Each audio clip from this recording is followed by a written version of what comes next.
In this video, we're going to be making these really cute, super simple nautical themed coasters. So stay tuned and I will show you how to put them together.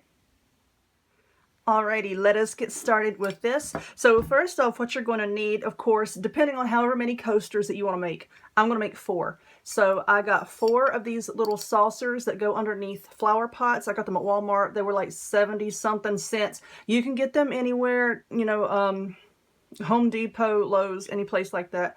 They are the 4.25 inch size. Like I said, I got 4. You're going to need some of this decorative nautical rope from the Dollar Tree. You're going to need some paint. I used white acrylic paint, and I also use this spray paint. I really like this color, Seaside, and it's from Rust-Oleum. You're going to need a hot glue gun and glue sticks, a piece of felt, and you're going to need some scissors, some really sharp scissors, because this rope stuff can be kind of hard to cut.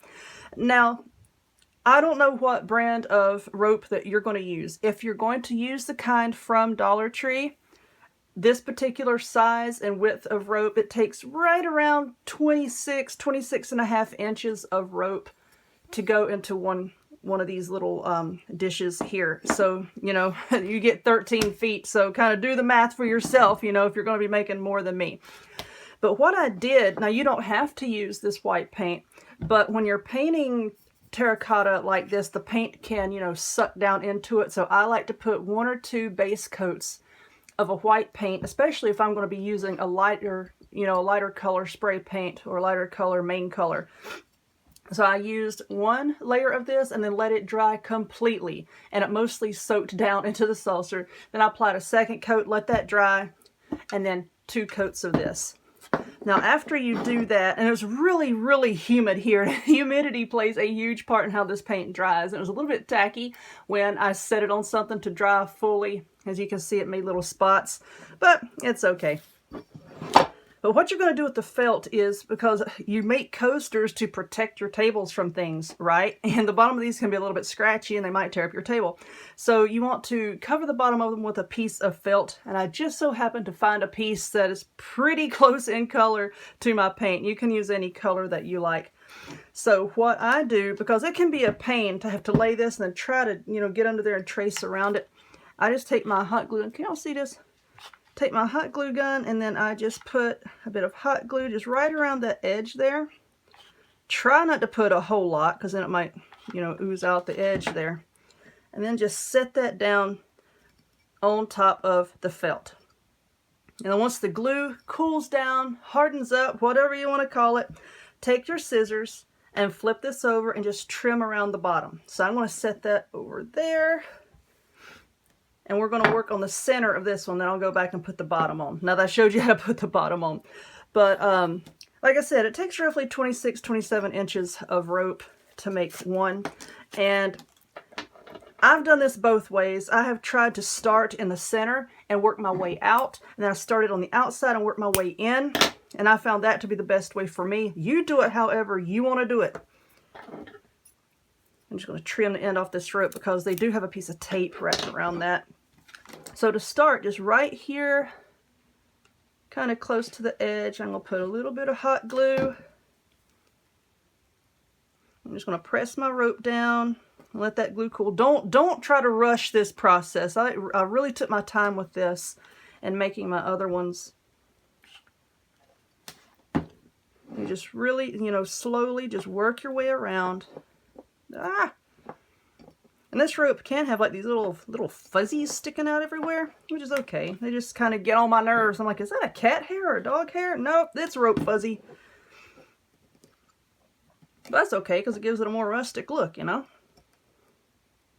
these are really, really cute. I think that would be cute in any color. I was thinking red, white, and blue would be cute, like for your 4th of July cookouts to have sitting around on your patio furniture.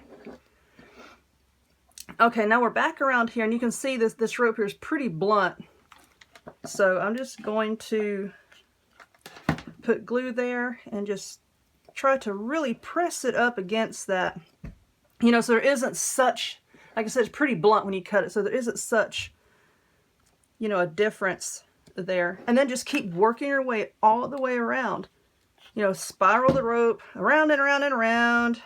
You spin me right round.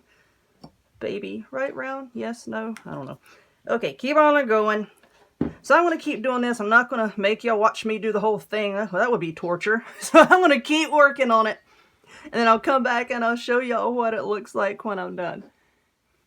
Alrighty, this one is finished, and I'll tell y'all a little secret. At least this is what has worked on all the other ones that I've made. Now, if you get to the center, and it can be hard to kind of get this rope to spiral really tightly, do the best you can. Just twist it as tightly as you can. You may have to use a pair of tweezers or whatnot, but if you get to the center and you have a little gap, or you have a little spot where it's kind of rough looking and doesn't look as nice, press it down as best you can.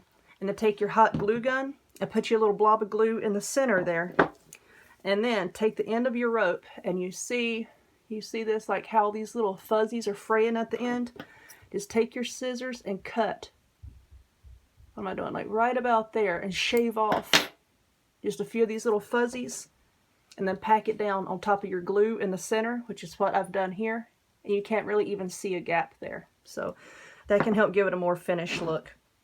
Now on the other one, I've gone ahead and I just took my scissors and I flipped this over like this, and I just trimmed around and cut my felt, and that made a really nice finish on the back so it won't scuff up your table.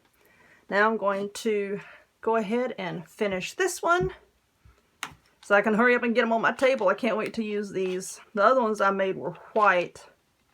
You know, it's kind of like a trial run, you know, and these actually will match some of the colors in my living room, so I'm kind of excited to use these.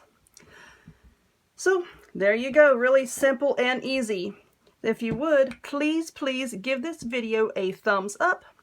Click the subscribe button. Check me out on other forms of social media. I'll put the links to all of those in the description box down below. And I hope to see y'all next time. Bye-bye.